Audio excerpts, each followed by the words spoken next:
Alright, what's going on, guys? So moving on with our Adobe Premiere Pro Masterclass and the video editing or overall editing section of the Premiere Pro Masterclass. Next up, we're going to be taking a brief dive into all of your basic tools and all of your basic and most important shortcuts. So without further ado, we're going to jump into the tools first and then cover all of the most important shortcuts that I feel as though you guys should know about in Premiere Pro.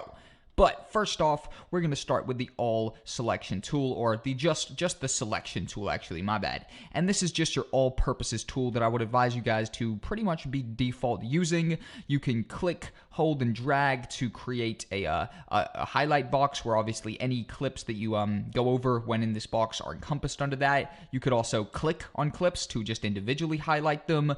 You can hover on the side of clips to actually trim them down like this. And overall, your all selection tool is the main tool you would be using when composing, compiling, and overall, shifting around your clips, positioning them to beats, overall, just all of your general clip movement and clip placement composition overall work is going to be done with that selection tool. Now, the next tool down the list is going to be the track select forward tool, and if you click and hold on this one, you can also get the track select backward tool. I'm just going to start with the track select forward tool just to show you guys an example with this, and I'm actually going to go back to the all selection tool and actually just go ahead and duplicate this clip quickly so I can actually do a better demonstration of the track select forward tool and the track select backward tool. So click on the track select forward tool, and essentially it is going to select anything in front of these arrows. So if I click here, only that clip there is in front of these arrows. So only that clip is going to be highlighted. Likewise, if I click back here, both of these clips, or part of this one, but both of them, at least a bit of it, is actually in front of these arrows, so both will be selected. But if I only select here, only that one's in front, so it will be selected. So it's track select forward. Now, if we just learned that, the track select backward tool is essentially the same thing. It's going to select anything that is to the left-hand side of those arrows. And, if we're right here, it'll be just this clip. If we're here, it'll be just those two clips. So that is a very basic one as well.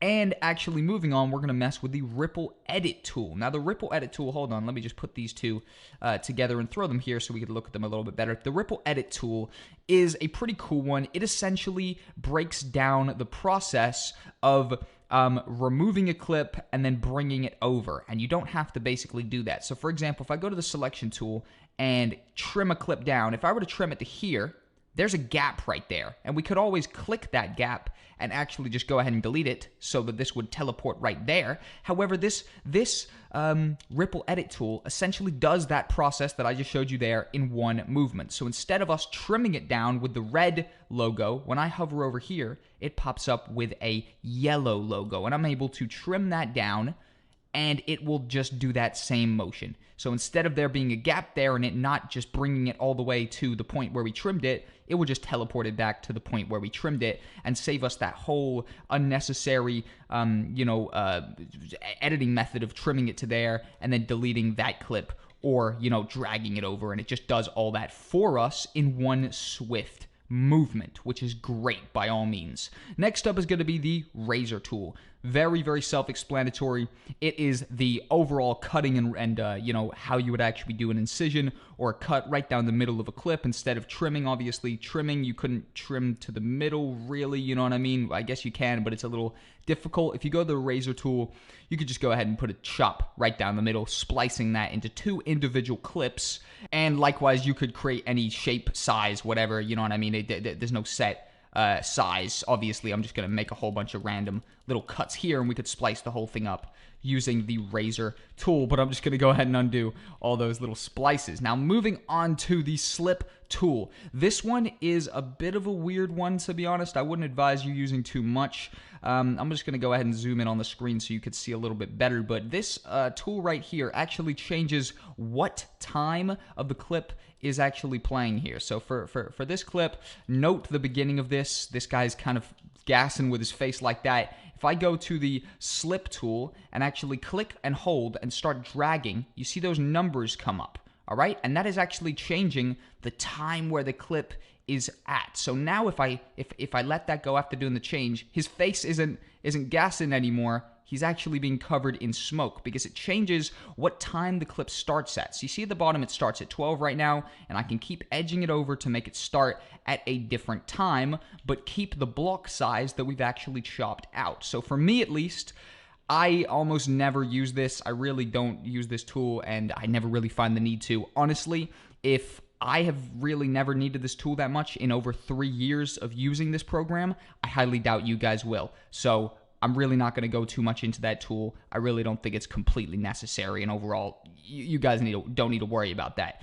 The pen tool, I'm going to go much more extensively into later as well, so I will skip that as well. And the hand tool is essentially your all-purposes movement tool for your preview window up here. For example, if I were to go into 150 view, we would be on this hand tool and we could actually maneuver around this preview window and reposition that so we see a pretty funny face on the screen with this guy right here. And it's basically just like an adjustment movement tool. This is just you moving around your preview window. And finally, the text tool. Let me just fit that. The text tool is your all-purposes text tool. You could actually click the text tool, come up here, and go ahead and tap that, and it will pop up with a graphic layer here.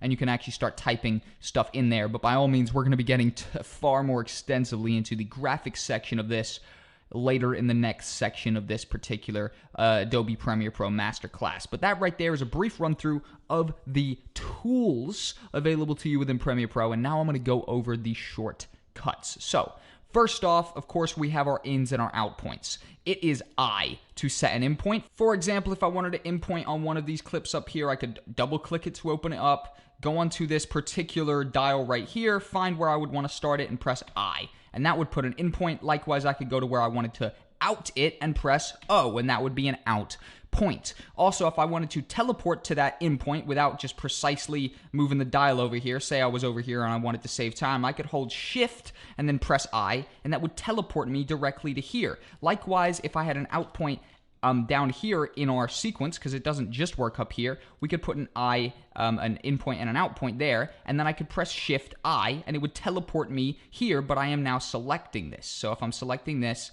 and press Shift I, it will jump to this one. Likewise, I could hold Shift and O, and it would jump me to my out point up here, and also down here, if I was to press Shift and O, it would teleport me there. Next up, we could actually go ahead and hover over a clip, and hypothetically speaking, if we wanted to copy it, we could press Control-C, which is copy, and then whichever one of these layers up here had the blue turned on, when we press Control-V, it will paste it to that layer. So if, for example, V3, if I had it up here, and I pressed Control-V, it would paste to that layer, but if I had V2 on blue and had that off, and pressed Control-V, it would paste to that layer. So that is the copy-paste control, and I use that a lot, but you have to keep in mind that you do have to select the layer that you want it to paste to, okay? Next up on the list would be to duplicate, which is very similar to the copy and paste, but is kind of a little bit more convenient for certain situations. To duplicate, you would click a clip, hold Alt, and drag anywhere, basically. You could drag up, you could click it, hold Alt, and drag to the side. You could drag down if there was another video layer below. For example, up here, if I hold it Alt and drag down, we could duplicate that. Basically, wherever there's another layer, if you hold Alt and drag to, you are duplicating that clip. I've just duplicated it like 4 times there. Very, very cool and very useful. To actually do our tools shortcuts, it is an extremely similar process, and this one kind of makes a lot of sense. But if you guys forget any of these, you can hover over the tool, and it will show you the shortcut in a tiny little bracket on the side. But the most important ones for me are V, to actually select the All Selection tool, and by all means, pay attention to here, because it's going to teleport to these when I click them. Then it's going to be C, to actually get my razor tool, H, to get my hand tool, T, to get my text tool, and P, to get my pen tool. The most important ones for me are V and C. And in terms of C and T and P, all these ones are very basic. C, even though it's the razor tool, the way I remember this is cut. So C is the first letter of cut, which is essentially what the razor tool does. T is the first letter of text, or it's the type tool, technically. H is the first letter of hand. P is the first letter of pen. Overall, pretty much all of these have a very basic way of how you would figure them out. if you actually forgot the shortcut. But overall, that's been a brief look into the tools and shortcuts available to you within Adobe Premiere Pro.